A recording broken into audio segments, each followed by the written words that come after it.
Assalamualaikum warahmatullahi wabarakatuh. Perkenalkan, nama saya Dwi Nuzulita.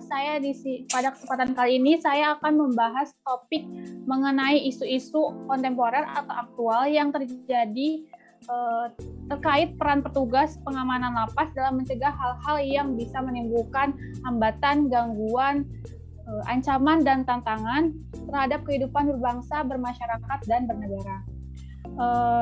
Isu kontemporer sendiri itu merupakan suatu persoalan yang saat ini sedang terjadi. Kasus-kasus atau isu-isu kontemporer atau aktual yang saya dapatkan itu dari Kompas TV. Pertama itu isu mengenai penyebaran narkoba. Isu yang saya dapatkan itu tentang pegawai negeri kejaksaan di Cirebon yang ketahuan membawa narkoba ke lapas ketika akan mengadakan sidang online. Narkoba tersebut ditemukan oleh petugas lapas itu di dalam charger handphonenya. Lalu isu selanjutnya yang saya temukan yaitu mengenai isu sanitasi, di mana di lapas di rutan kelas 2 Pontianak itu terjadi kekurangan air karena dalam sepekan itu karena juga kemarau. Jadi rutan kelas 2 Pekanbaru tersebut menggunakan tangki air dari luar lapas untuk memenuhi kekurangan air tersebut.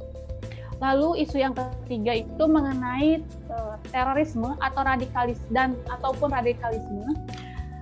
Orang teroris yang ditangkap itu pada tahun 2019 yang tadinya ditempatkan di rutan Cikeas Jakarta dipindahkan ke Lapas 2A Kediri. Yang teroris ini tuh terjerat 4 tahun penjara karena dia berperan sebagai donatur terorisme Vicky Abu Hamzah di Tegal. Sesi selanjutnya saya akan serahkan kepada Bapak Sindu. Untuk Bapak Sindu saya persilahkan. Terima kasih. Baik, terima kasih kepada Ibu Dwi Nuzulita atas paparannya terkait isu-isunya.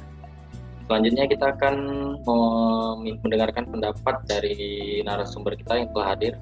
Pertama kepada Bapak Mas Wendra. Pendapatnya terkait penyebab terjadinya penyebaran isu-isu ini. Pada Bapak Mas Wendra, kita persilahkan. Baik, terima kasih kepada Ibu Nuzulita atas paparan isu-isu kontemporer dan Bapak Sindu. Baik, saya langsung ke penyebab terjadinya isu-isu kontemporer yang ada di lembaga pemasyarakatan. Yang pertama tadi adalah isu peredaran narkoba. Isu peredaran narkoba ini kerap kali terjadi. Nah, salah satu penyebab umumnya yaitu kurangnya integritas dari petugas pemasyarakatan. Integritas ini memang bisa kacau apabila berhubungan dengan narkoba tadi. Kemudian kelalaian petugas dalam melakukan pemeriksaan barang titipan. Contohnya ketika barang itu masuk ataupun orang yang akan menjenguk itu harus melalui SOP, standar operasional yang ketat. Ketika ini lalai, maka peredaran narkoba bisa terjadi. Kemudian isu sanitasi. Isu sanitasi ini bisa terjadi dikarenakan selain karena musim panas, bisa terjadi karena overkapasitas. Karena seperti yang kita ketahui, kapasitas lapas di Indonesia itu sebagian besar over atau kelebihan. Sehingga sanitasinya bisa saja buruk karena lebihnya penghuni dalam lembaga pemasyarakatan. Dan yang terakhir adalah isu penyebaran radikalisme. Penyebaran radikalisme ini bisa disebabkan karena adanya paham radikal sebelumnya, contohnya dari luar masuk ke dalam lembaga pemasyarakatan dan mendoktrin warga binaan yang lain sehingga mereka bisa menjadi pengikut karena otak mereka tercuci oleh warga binaan yang sebelumnya memang sudah terpapar oleh radikal. Baik, menurut saya itu saja pemaparan saya mengenai penyebab isu-isu kontemporer yang terjadi. Baik, saya serahkan kepada Pak Sindu. Baik, terima kasih kepada Bapak Mas dan saya untuk jelas penyebab-penyebabnya. Selanjutnya kita akan bertanya kepada Bapak Adi Manurung terkait dampak yang terjadi jika isu-isu ini menyebar. Kepada Bapak Adi, silakan. Ya, terima kasih buat pemaparan dari Ibu Dwi Nuzulita dan kesempatan telah diberikan oleh Bapak Sindu. Ya, untuk dampak sendiri, yang pertama isu peredaran narkoba, dampaknya yang pertama dan sangat besar, yaitu mata rantai penyebaran narkoba tersebut tidak akan terputus, khususnya di dalam lembaga pemasyarakatan.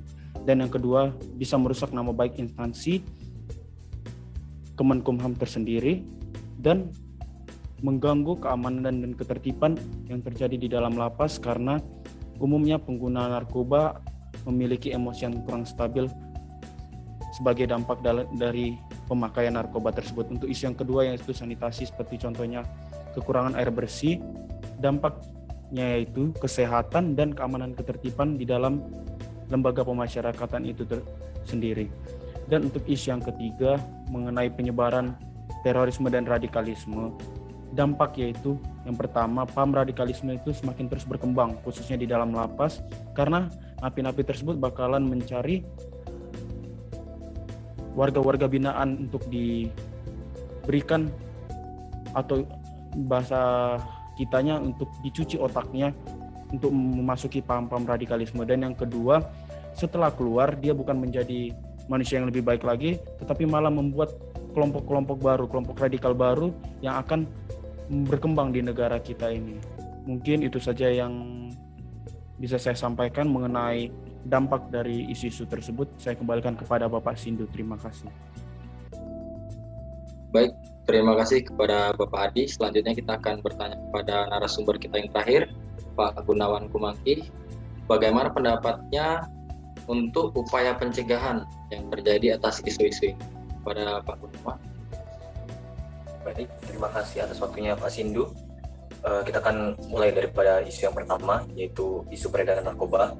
Untuk mencegahnya, kita dapat melakukan razia rutin bulanan, karena dengan melakukan razia ini, kita dapat menemukan barang-barang yang seharusnya tidak berada di dalam lapas, seperti benda-benda tajam, alat elektronik, hingga narkoba. Kemudian, yang kedua, kita dapat melakukan tes urin kepada petugas dan napi serta tahanan yang berada di lapas tersebut untuk melacak petugas-petugas mana saja yang terlibat dalam peredaran narkoba di dalam lapas tersebut. Kemudian isu yang kedua yaitu mengenai isu sanitasi. Untuk mencegahnya, kita dapat melakukan kegiatan bersih-bersih, contohnya seperti yang terdapat pada lapas kelas 3 Dabo Singkep, di mana sebelum kegiatan berangin, para napi tersebut diharuskan membersihkan kamar huniannya sebelum melakukan kegiatan yang lainnya. Kemudian yang ketiga yaitu mengenai isu penyebaran radikalisme. Untuk mencegahnya, kita dapat melakukan pendeteksian dini terhadap napi-napi yang memiliki paham radikalisme dan memisahkannya dengan napi-napi yang lain. Karena napi yang berpaham radikalisme ini dapat mendoktrin napi yang lain untuk berpaham yang sama dengannya. Kedua, kita dapat melakukan pembinaan keagamaan dan Pancasila. Karena dengan melakukan pembinaan ini, napi-napi tersebut memiliki paham yang kuat terhadap agama dan ideologi Pancasila, sehingga mereka dapat membedakan mana paham agama yang benar dan mana yang salah. Sama juga terhadap ideologi Pancasila, sehingga mereka dapat membedakan mana ideologi yang benar dan mana ideologi yang salah. Mungkin itu saja yang dapat saya sampaikan. Saya kembalikan ke Pak Sindu. Terima kasih Pak Gunawan ya. Kepada tiga narasumber kita, terima kasih atas pendapatnya, pendapat upaya pencegahan, dampak, dan penyebab terjadinya penyebaran isu ini. Selanjutnya saya kembalikan kepada Ibu Dwi Nuzulita. Kepada Ibu Nuzulita. Ya, terima kasih kepada Bapak Sindu dan terima kasih juga kepada tiga narasumber kita yang telah memberikan pendapatnya mengenai isu-isu kontemporer atau isu-isu aktual itu.